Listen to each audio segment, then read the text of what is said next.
Sebagai salah satu transportasi perairan di Palembang menuju ke beberapa daerah lain, penumpang speedboat pada Lebaran tahun ini alami peningkatan hingga 50% dibandingkan hari biasa.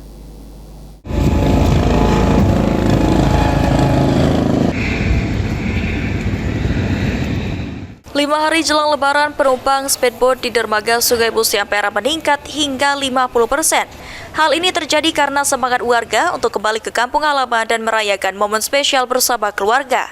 Salah satu pengemudi speedboat mengatakan diprediksi puncak arus mudik transportasi speedboat akan terjadi pada H-3 jelang Lebaran. Nah, Lebaran nih, Kak? Termasuk 50% lah. 50% ya? Ini meningkat Kak ya berarti? Ya, masuk ke besok sampai 4 hari kayak Puncaknya di H-3. Sementara itu, salah satu pemudik mengaku lebih memilih transportasi air sebagai alternatif mudik karena bebas hambatan, serta biaya sewa senilai Rp100.000 per orang. Yo, pertama akses jalannya lebih cepat kalau menggunakan speedboat. Kalau yang lain tidak bisa. Ini nak kemana tujuannya Kak Nang? Tujuannya SP3 Pak, Makati Jaya. SP3, berapa jam Kak Nang jaraknya? Jam setengah lah. Sejam setengah Kak Nang? Ya. Itu biasanya berapa Kak Nang? Ini biayanya Kak Nang? Kalau Lebaran H-7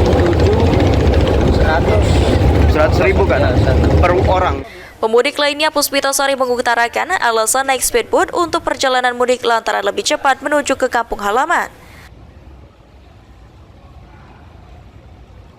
Ya Bu ya? Iya. Alasannya kenapa Bu milih transportasi Karena air? lebih cepat, tidak ada banyak macet-macet. Oh, ini biayanya berapa ya Bu biasanya? Kalau dari Palembang ke jalur kami 100.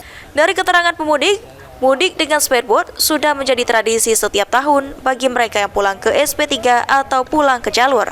Taslim Rahman, PAL TV.